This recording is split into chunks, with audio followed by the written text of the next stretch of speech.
This American League Wildcard Picks edition of the MLB Gambling Podcast on the Sports Gambling Podcast Network is brought to you by Underdog Fantasy. Sign up with the promo code MLB SGPN to get a 50% deposit bonus up to $1,000. We're also brought to you by Rhythm. Start crushing college football and the NFL with Rhythm. Get your 7-day free trial today by going to sportsgamblingpodcast.com/RITHMM.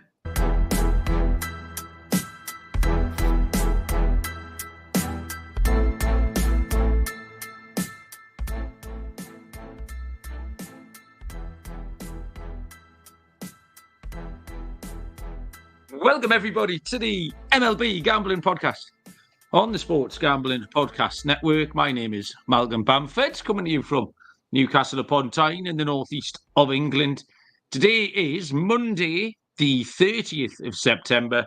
We are here to handicap the American League Wildcard round, which begins on Tuesday, October the 1st. It's a three-man go tonight, but there's only one place to start. We will go to Mr. Dylan Rockford. How about those New York fucking Mets, Dylan? What was all that about? Anyone who's live will know that game one has just finished. Anyone who's catching up will know what a madness game one was. Dylan, you're fully kitted out in all your gear. How are you feeling? Yeah, I got my Mets hockey shirt on right now. What a fucking game that was. Holy shit. So many emotions. Swellenbach has our number. I mean, he pitched the gem through 7 innings, and then we exploded for 4 innings. I jinxed it in the chat with you guys, and then here comes Francisco Lindor to get a big home run. That ball kind of carried. Initially, I didn't think it was going to be gone, but the ball can just kind of continue to carry. So what a game it was. And hopefully we win the second game too. It'd be so much sweeter if we didn't let the Braves in the playoffs. So we just needed one, but it would be better to be with 2 wins. But good to be with you guys. And we got the AL series to break down for you guys today. Munaf, I know you had a little tickle on the New York Mets in game one as well, so you must be feeling okay. That was an absolute all-timer, wasn't it? Yeah. I mean, what a way. I know it's not officially postseason, but obviously an implication for the postseason, right? And I took the Mets on the money line thinking, I mean, the world was going to be on the Braves just because they're at home. And like D-Rock mentioned, right, Swellenbach just has the Braves number, the Mets number. But I actually turned it off when we got up 3-0, like we were talking about offline.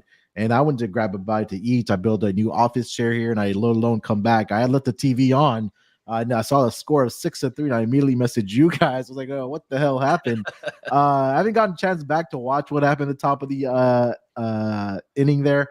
But I mean, from 8th inning on, it was just absolutely magical. I mean, this is the beauty of postseason baseball. It's just going to be, if this is just a preview of what we're going to get in the postseason, guys, actually, we're in for a big treat here. But what a way to start. We still have one more game that's going to obviously start, I think, in about half an hour here for the Braves to get win and get in. But like D-Rock mentioned, we'll be talking about the American League Wildcard Series, give you our series predictions. And we'll get into the game one picks here. So it's our time, boys. Yeah, as a little start to the week, as a start to the playoffs, you couldn't have asked for a better start to get everyone's juices flowing. I bet Tyrone Taylor under half a base. And you know what? It's a nice start to the week. It's a new week. It's a new gambling week. Here we go. This is the week I'm going to get rich. And I don't even see how he got that. He got a single, an infield single, which at one point was 20 yards foul. He squibbed it off the bat. It ran 20 yards foul. Everyone left it. It's had so much spin on it that it completely changed direction and rolled into play. And he trotted into first base with all you lot laughing in the chat at me. The chat was funny. Everything was just hilarious about that game. I enjoyed every last minute of it. Myself and Munaf were just discussing the prices for the second game, which starts in about half an hour. The Braves are around about minus 450 to win that one. The Mets, I've just had a look at the Mets lineup here for that one. Keith Hernandez leading off. Mr. Met batting 2. Mrs. Met batting 3. You got Bobby Vanilla hitting cleanup. Dylan, you're batting 5. I don't know if you've seen that one. Nice. Ron Darling in at 6. Matt Harvey's pitching for the Mets in that one. Dark Knight. They're trotting out the stellar lineup for that second one. Absolutely outstanding. So, yeah, you can probably tell this sending everyone into the rest of the week in high spirits. Tonight, because of the shenanigans, just some housekeeping for our regular listeners. We're recording the AL series now, myself, Munaf and Dylan, obviously, and then Scott and Lonte, upon establishing what the NL wildcard games will be later on this evening, so probably in 4 or 5 hours' time, they're going to record an NL wildcard episode as well. So everything will be covered by the time the action starts tomorrow. Yeah, looking forward to all of that. SGPN has got the most degen pre-game shows in the world. Saturday, the College Experience YouTube is a live start at 11 a.m. Eastern. For the NFL, the Propcast kicks off at 11 a.m. Sunday, followed by SGP at noon. That's Eastern time. Last second bets, DJ and parlays. Get your telephone calls into the boys as well. One of the greatest parts of the week is Sean and Ryan doing the pre-game with everybody. Roberto Clemente is in the chat pointing out that Grimace is in there at the top of the lineup as well. First out the Grimace will be tonight. So fun and games. So tomorrow starts with, what we'll do is we're going to have a little look around the overall series for both, and then we'll also have a look at the game ones. We do have lines, and we do have starting pitchers for everything, so we can cover it. First game off is where we'll start, and the series is the Detroit Tigers at the Houston Astros. In terms of series odds, Detroit are plus 145 with Houston at minus 172. Just to set the scene for this one, Detroit coming in on the back of a 10-year playoff drought. So nice to see Detroit in there. I know Noah's been excited. I've been sending a few messages backwards and forwards to Noah in the last couple of weeks. AJ Hinch returns, obviously, to the scene of the crime as well. These two teams were the best teams in the American League since the start of July. So it's a nice matchup on paper. Detroit really is all pitching. All they've done is pitch the shit out of it in the second half. Second best pitching lineup in MLB. A 3.58 team ERA since July the 1st. At that time, July the 1st, he had a 2.8% chance of making the playoffs. That was at the transfer deadline, actually, the trade deadline. And basically, they've thrown a two-man rotation since then. It's quite miraculous how they've done it. It's been Tarek Skubal and Kader Montero. Skubal's amassed 5.9 WAR in the second half of the season. And then everything's been sort of a bulk, like an opener, bullpen day, bulk pitcher, Reese Olsen, Madden. We've talked about the Detroit bullpen a lot recently. So potentially Jackson Jobe as well. He's a little fly in the ointment. We don't know what they're going to do with him. So I think that will be their third starter. Obviously, teams doing out a shortened rotation in these playoffs. Offensively, Kerry Carpenter, Parker Meadows, Riley Bean Tolton, still all have had really good second halves of the season. Houston sort of revolves around their big names, and then very unlike Detroit, the names we're all familiar with. Jordan Alvarez, I think, is taking batting practice today. He's been out for a few weeks. Kyle Tucker returned from the IL, hasn't slowed him down even a little bit. He looks really good. Altuve and Bregman have remained solid all the way through. Yainer Diaz has been a massive thing. This time last year, we were talking a lot about Martin Maldonado and how we really did limit what Houston were doing with the bat. Yainer Diaz has been a revelation for them this year. And more of a traditional rotation you're going to get out with them. Obviously, Framber Valdez will open up. He's going to go in game one. Second half of the season, 12 games started, 198 ERA, Framber Valdez. Yusei Kikuchi has absolutely benefited from coming across from the Blue Jays and having a game plan. That's all he needed. He needed a plan.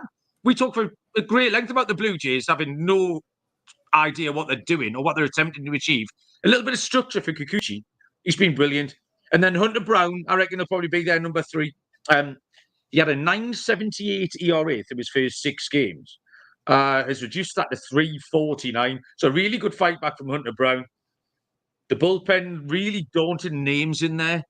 Josh Hader, Presley, Abreu, Hector Neris. I think the home advantage and the playoff experience is key for Houston, Munaf. They are your hometown Astros. How do you feel they're going to go here?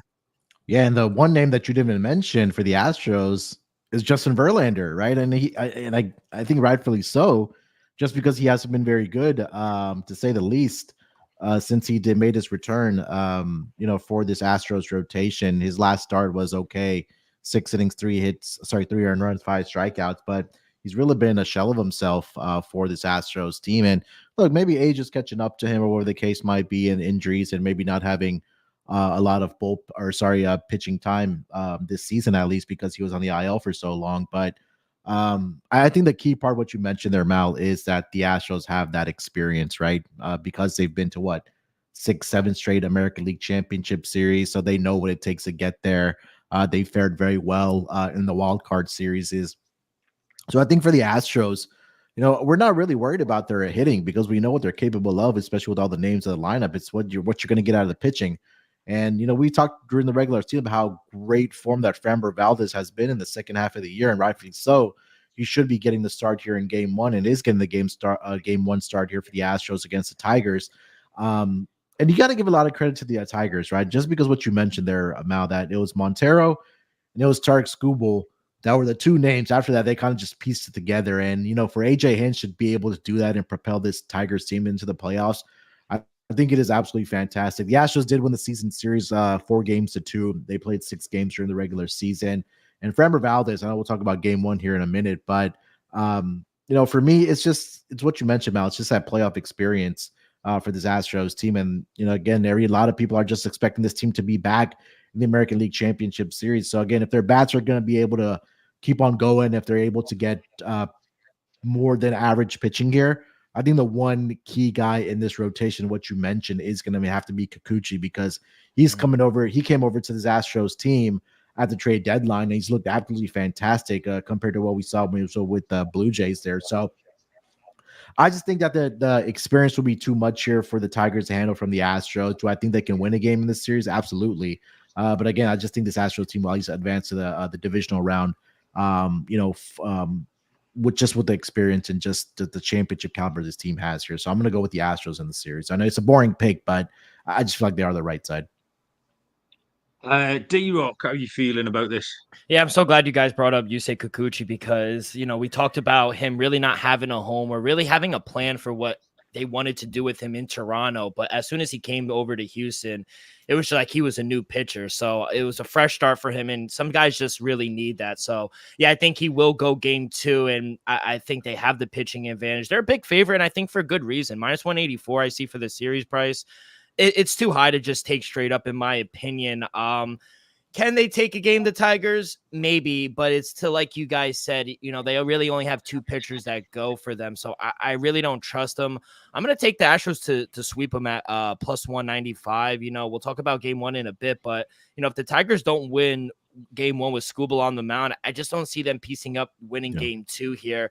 Munaf said it. Series was 4-2 to the Astros against the Tigers on the season. But, it has been a great story what AJ Hinch has done for the Tigers to make them to get them to the playoffs.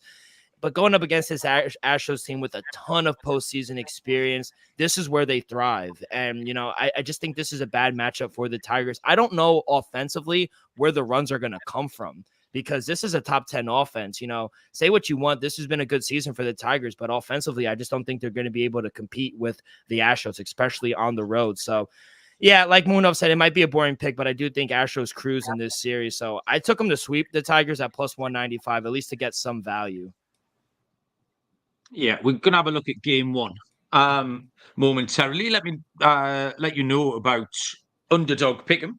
It's got one of the biggest menus for all sports: NFL, college football, MLB, MMA, WNBA, NASCAR, plenty of other stuff. There's profit boosts all over the place. Specials and boosts on flexed entries. Use our code MLB SGPN to claim your special pick and first-time deposit. Offer up to $1,000 in bonus cash. UnderdogFantasy.com, promo code MLB SGPN. Game 1 tomorrow. nice and early. So, a bit of day sport. I'm actually going to football tomorrow night, going to watch Newcastle again. But there's a 2:32 Eastern first pitch between the Detroit Tigers and the Houston Astros. It is Tarek Skubal for the Tigers. It is Framber Valdez for Houston. Two left-handed pitchers here going -135 the Astros, +115 for Detroit. And the total sits at 6.5. Good game, really good game to start us off. A very tight game. Detroit not priced up too big at all. Not many times this season, Skubal would have gone off at +115 underdog. My pick here, I think it has to be the over, and it's just the total sitting at 6.5. I always struggle with that number for a start. You see a 6.5, and your instinct wants to get you over there.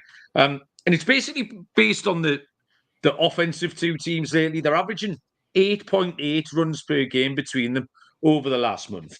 And actually, although we name-checked a lot of the Houston bullpen there, they haven't been as sharp. They've got in fact, they've got a negative 0.2 WAR in the last month. A 308 Sierra.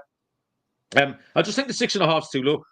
And we're talking a little bit of playoff baseball. If you want a comparison game, look at what's just finished. That game was 3-0 in the top of the eighth, and it's finished an absolute madness of an 8-7. Now, I'm not saying we're going to get a similar game, but this is every single out is going to be hard fought. So I think we can get to over 6.5 tomorrow. That would be my play. Munaf, what do you reckon?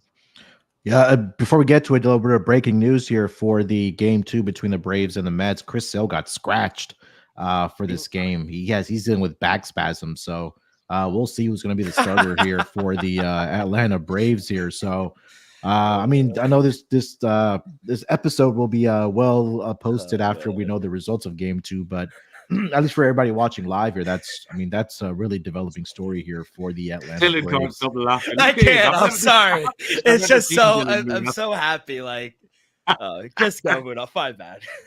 Yeah, I mean, I don't know. God, that came out of left field there. But yeah, as far as game 1 here between the Astros and the Tigers here, Mal, I kind of went back and looked at how the Tigers fare against left-handed pitching, at least as far as their offensive numbers, and they were pretty much bottom in the league, not only season long, but especially even over the last 2 weeks of the regular season.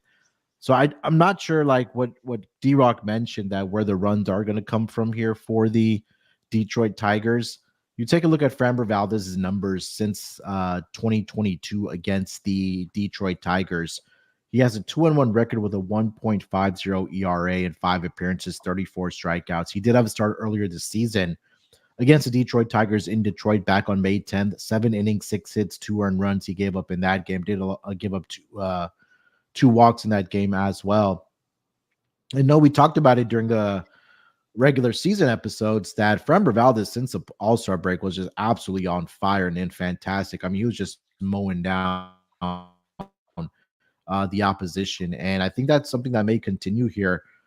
I wish his number was at 7 as far as the total goes, because at least that would have got maybe a 3.5 in that first 5 innings, because the theme for this Astros team has been, and we've talked about it throughout the season, guys, has been we're not sure what we're going to get out of the bullpen, because especially at the beginning of the year, they were just coughing up leads like it was nobody's business here. So if I get 7 innings out of Framber Valdez here, I think there's enough in that back end of the bullpen for the Astros to get him over the top here.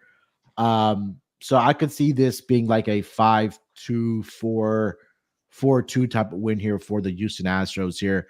I think D-Rock mentioned it, that if the Tigers are not able to get game 1 here with their ace Cy Young winner of the American League in game 1, they're going to be in a little bit of trouble here. So I say all that. I just think, again, the moment may just be too big for the Detroit Tigers. I'm going to take the Astros in game 1 here on the money line against Tarek Skubal and the Detroit Tigers. I'll settle for the 5-2, not the 4-2. Munaf, I need to get to 7. Dylan, what's your thoughts? You're gonna hate me then, because I actually really like the under. No. We're getting a full total for a reason. 2 of the best pitchers in the AL going against each other. both of them don't give up more than 2 runs usually. Look at the last 5-6 games. And, I think we're going to see a pitcher's duel. I agree with Munaf. I wish we were able to get a 3.5 first 5. I would have loved to take that under. But, and, even if when they do come out of the game, this is different from the Mets and Braves where, the Braves, they do have a better bullpen, but the Mets bullpen hasn't been that good. These are 2 top 5 bullpens in the American League. You mentioned at the top of the show, Tigers bullpen has really come along second half of the season. And, I just, like I said, again, I don't keep to reiterate things, but I just don't think they're going to be able to score a lot of runs. They don't hit lefties all that well. And I just think they're going to struggle against Framber Valdez, especially on the road. Framber Valdez at home has been amazing. So my total came out to 6.3. I like the under here. As for a side, I made the Astros a -140 favorite. For as good as Skubal has been on this season, the Astros have had success against him in 2 starts this season. So I agree with Munaf here. I like the Astros here for game 1, and I also like the under. Okay, thank you very much. Player-wise, I tried to have a little look. Couldn't find much for this one. The only thing I did note, well, the bookies were onto everything for a start. The strikeout props are all absolutely spot on. No, neither team steals very much. Was the only little angle I had in. But like I say, I haven't seen any lines. So stolen base props, you could play a few others there, but nothing particularly appealing. I was struggling. Munaf, did you have any player props? You're on mute, you buffoon. Sorry, I was trying to watch this update on the Chris Sale situation. It looks like it'll be Grant Holmes starting. But as far as game 1 props, if we do think that it turns into a little bit of a pitcher's duel here, I don't mind the outs recorded prop for both of these guys. Like I mentioned, I wouldn't be surprised if they both go at least 6 innings here, possibly 7. Right now, I am seeing the outs recorded prop at 17.5 for Framber Valdez -110, and the books are expecting Tarek Skubal to be out there for a good bit as well. His number's at 17.5 as well. -155 is the number there for Tarek Skubal as well. So I don't hate that. And this is usually the time of year where I know during the regular season, I don't look at a lot of props. But I think when we talk about these starting pitchers, guys, I think the outs recorded prop is a good market to look at here. So I do like it for Valdez. I do like it for Tarek Skubal as well. Strikeout prop right now for Framber Valdez 6.5 at +110. I like it at plus odds here as well. So when we talk about these game 1 situations, it's going to be the ace pitchers. You're expecting their best effort out of them for the team there. So that's what I would look at. Outs recorded prop, or even if you look at a strikeout prop for Valdez, it's at +110. D-Rock, did you have anything from those markets? No, nothing on this game. I do have a couple player props for the next game we'll talk about, but yeah, nothing for this one. Okie doke. We'll move on to the next series. Let me tell you about our proud partner here at SGPN, Rhythm, the #1 AI-powered sports betting platform that helps provide bettors of all levels the ability to customize their predictive betting models in seconds, get predictions for betting on money line spreads, totals, and props. Claim your 7-day free trial today by going to sportsgamblingpodcast.com/rhythm. That's sportsgamblingpodcast.com/RITHMM. And also BetUS, the best in the business. BetUS has been around for more than 30 years. US players always welcome. Easily deposit using crypto and get lightning fast payouts. Use our link to get this frankly outstanding bonus, 125% deposit bonus on your first 3 deposits. Go to sportsgamblingpodcast.com/BetUS. That's sportsgamblingpodcast.com/BetUS. Promo code SGPN, so they know we sent you. BetUS is America's favorite sports book. So second series here is the Kansas City Royals taking on the Baltimore Orioles. The odds are the same as the first series. Kansas City are +145, with Baltimore sitting at -172. The Kansas City Royals starting rotation is just not to be messed with at all. It looks like the first 3 games here, Cole Reagans has been confirmed for game 1. I'm assuming it's Seth Lugo and then Michael Wacker. Munaf's nodding his head there for games 2 and 3. They are tied with the Braves on top of the league in SP WAR. They are second in SP ERA, only behind Seattle. And not really expected. Lugo and Waka are kind of innings eaters, or that's what we said at the start of the season. But they haven't been. They've been so much more than that. Kansas City's infield defense is really good, and that's tied into the pitching, tied into what Reagans, Lugo, and Waka do. They do it behind this infield defense, 31 outs above average on the season. Bobby Witt, obviously, is the standout with the bat and the glove. The back end of the bullpen's not great. There's no sort of big names in the. They've sort of pieced it together, actually, a little bit like Detroit. They've got Urseg. Is it Lucas Urseg? He came across from the Oakland A's, who's all right. Then they've transitioned a couple of starters. Chris Bubic, every time I put the Royals on lately, Bubic appears to be pitching in the back end of those games. And Lynch, Daniel Lynch is the other one they've transitioned back in there. But they haven't really got a big stud arm at the back end of the pen, so it's a slight worry. Baltimore 10-1 at the minute for the World Series. And frankly, there should be 20-1. There should be double the odds. I don't like the Baltimore odds at all yet. In the first half of the season, they were 58-38, scored 474 runs. Second half, 30-33, having scored 290 runs. A lot of the bats have completely dropped off. They had a WRC plus of 117 in the first half. Adley Rushman's completely created. Mountcastle's fallen in a hole. Holiday just never really got going. Couple of little fightbacks. Sid Mullins has had a better second half. Santander's still going along okay. Henderson's fine. But that weakness, when they're not scoring runs, is exploited by the starting pitching problem they've got. We have noticed that they've been poor against teams with a better than 500 record. They actually finished the season 47-44 against those teams. You're looking at Corbin Burns, fine. He's been excellent lately. Eflin is okay. And after that, I don't really know who you would throw. Maybe Dean Kramer or the other names, Povich, Suarez. I'm not really buying it. Defensively, they are weak. No question about it. That's a weakness. So, yeah, I don't really want to seek out a bet on the Royals, but I can't bet the Orioles. So if you gave me $20 of the two of them, I would bet Kansas City at plus 145 to take the series, Munaf. Yeah, it's Royals here for me. And we're talking about, it's what you mentioned, right? It's pitching. And the Kansas City Royals starting rotation has it.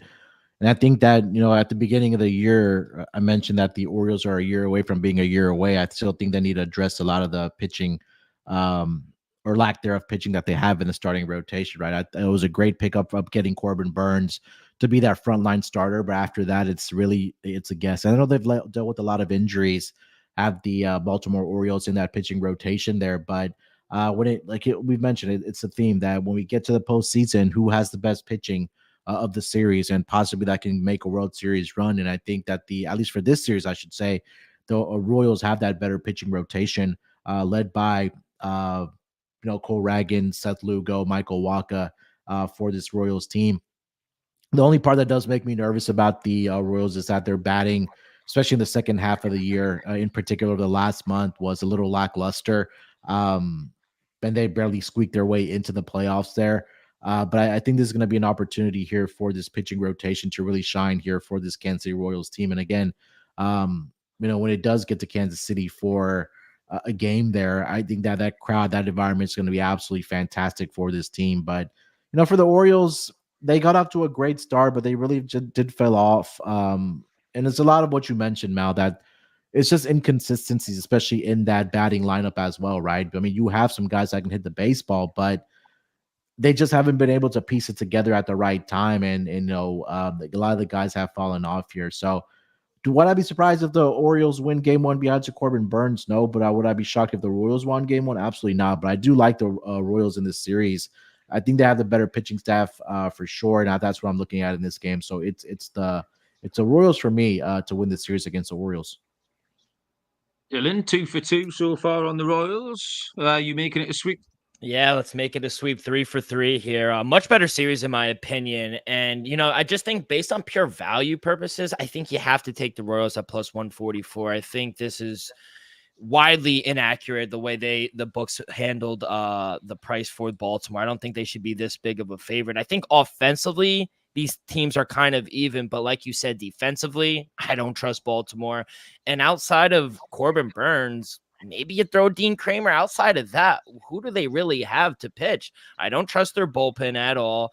Their starting pitching has not been good, and the bullpen for the Orioles has been bad as well. I think there's a chance maybe they split the 2 games and we maybe get a third. So over 2.5 games at -112, I think is a good play. But I'm going to take the value here with the Royals in this series. You know, we saw Baltimore struggle last season out of in the postseason. So I don't know if anything has changed. I don't like what they did in the trade deadline, getting some of these pitchers that really didn't even pan out. And ever since the second half of the season, they've just gone downhill. So I can't trust them right now. So yeah, it'll be a team ride for me. Plus 144, I have to take the Royals here. You got a really sincere nod of the head off Munaf then when you said about the over 2.5 games. He really gravely agreed with you there, Dylan. Game 1 tomorrow is a 4:08 Eastern first pitch. It will be left-handed pitcher Cole Reagans for the Royals. For Baltimore, it will be Corbin Burns. Lines on this game are -151. The Orioles, Kansas City +125. And the total sits at 7. My mate, Cole Reagans, 5 strikeouts short of hitting my 80-1 bet. So not bad. Close but no cigar. Certainly bet worse 80-1 shots in my time. Corbin Burns has been much better lately.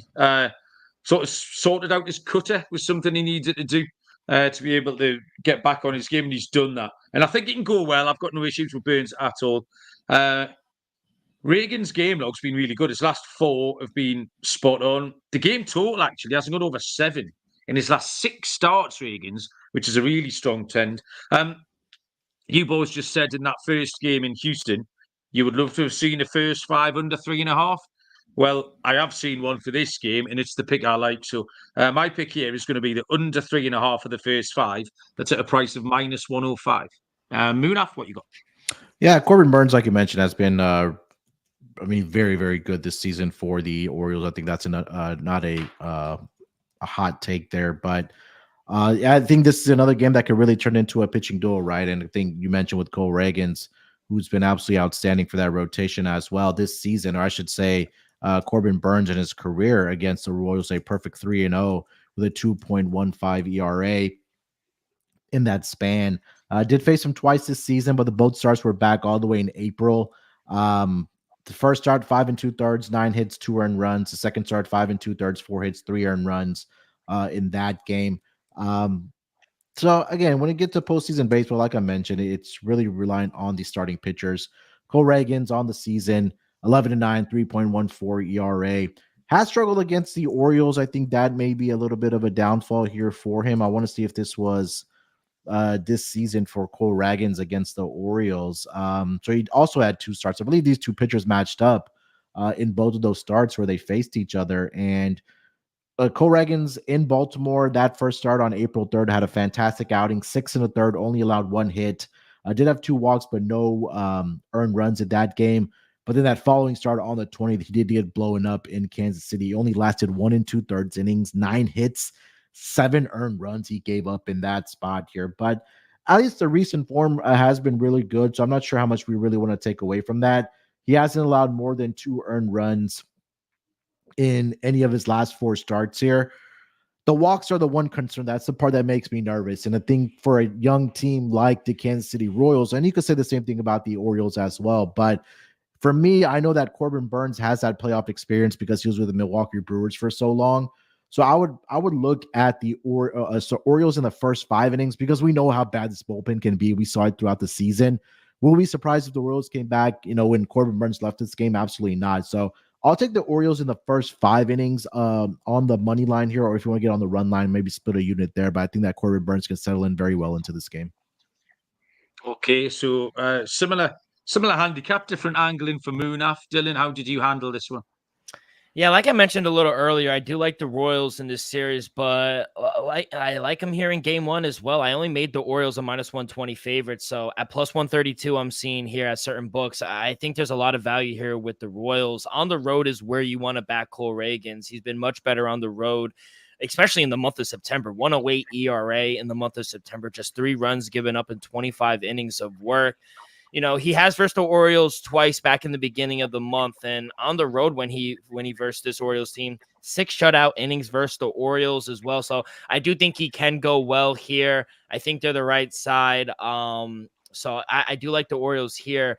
For a prop that I like, I didn't have one for the first game, but for the second one, I like both pitchers for their strikeout props. You know, I would look toward Cole Reagans. It's at 5.5 right now. He's had 6+ strikeouts in 5 straight games and 10 of his last 11 starts. So this number is just too low. 5.5 against a team that's been struggling offensively in the Baltimore Orioles. -136. It's a little chalky, but I think it's a fair play. So I do like Cole Reagans, his strikeout prop over 5.5. Munaf, player props on this one? I didn't have much for this game, but I couldn't talk to you what Dylan mentioned about the strikeout props in this game for either one of these pitchers. I feel like those numbers are low. 5.5 for Reagans, 4.5 for Corbin Burns. Again, outs issued prop is another market that I will be attacking throughout the postseason. They don't have one posted right now for Corbin Burns, but that's the way that I would look. But I co-sign what Dylan said about the strikeout props. Okay, thank you very much. And I think, boys, we've done keeping these relatively short because we know, as I mentioned, there's a National League preview for everyone to consume later as well. So not much time to get everything sorted out before these games start tomorrow. Munaf, is there anything else you wanted to add before we let the people go? Do we want to give out some best bets here for the show? Yeah, I think we can go any which way here if you want to go series and whatever the prop, whatever you want to do here. So I'll keep it simple. I'm going to go with the Astros in game 1 on the money line. I know it's a little juicy here, but again, when we're only limited, it's about 2 games here on this podcast. I think that's the way fair for me. I just feel like the Astros, just their postseason experience and just them being a wild card and how dominant they've been. You know, Framber Valdez has been their best pitcher. I think that this is a good spot here for the Astros. So I'll take the Astros on the money line as my best bet. For a prop bet, I was looking for an outs recorded prop for Corbin Burns, but I just didn't see one. So I think it's going to be a series prop bet for the Royals in I see one, Munaf, for Corbin Burns. Yeah, outs. What do you got? 17.5 for Corbin Burns. It's a little chalky, -148. Yeah, I mean, I'll take that. I think that he'll go 7 innings here. I know I'm giving out a little chalk here. I mean, but that's just what it's going to be when we get to the postseason here. But I think that Corbin Burns' experience with the, like I mentioned with the Brewers, that he should go along well here. Has great history against this Orioles team as well. I think he could be out there for 7 innings at minimum for this Orioles team. So I'll give you that as a prop. Hate that it's chalky, but I think that I feel confident in those 2 picks. Okay, thank you very much. D-Rock, your best bet for everyone? Yeah, so for my best bet, I am going to take the strikeout prop here for Cole Reagans. I just think 5.5 is extremely low. A guy who's had this 10 out of 11 starts. He's hit this in both of his starts against the Orioles as well. And a guy who goes pretty long into games as well. I was even looking at outs prop because Munaf kind of put me onto it. I was looking at him. Even 16.5 for Cole Reagans, not chalky at -113. I think that's a good play as well. So yeah, I like the over 5.5 strikeouts for Cole Reagans. And for my dog, I'm going to take a series bet, and I'm going to take the Astros to sweep the Tigers. Good story for the Tigers, but if they don't win game 1, I just don't see where they're going to win a game here against one of the most experienced teams in this playoff. So yeah, +195. I'm going to take the Astros to sweep the Tigers as my dog. Player prop wise, I couldn't find much at all. I do like the first 5 under 3.5 tomorrow in the Kansas City Baltimore game, -105. And as an underdog, KC to win that series at +145. Same price as Detroit, much more appealing proposition, I think. I don't think all those plus 145s are made equal. And I'll take Kansas City to get the job done in however many games they like. Thank you very much, D-Rock. Congratulations. You have a good Thank night. Smiling away. We're going to watch the second game now, and it would be funny if the Braves got beat. Munaf, thank you very much. Appreciate it. Notifications-wise, in terms of the live streams and the podcasts, it's the playoffs, so we'll be getting stuff out as and when we can. If you subscribe, then you will get a notification. That's very much the thing to do. So thanks, everyone who joined us in the chat and continues to support. There's going to be a bet over the next 24 hours. NL Wildcard is in the pipeline. And until then, we will see you all down the road. Cheers.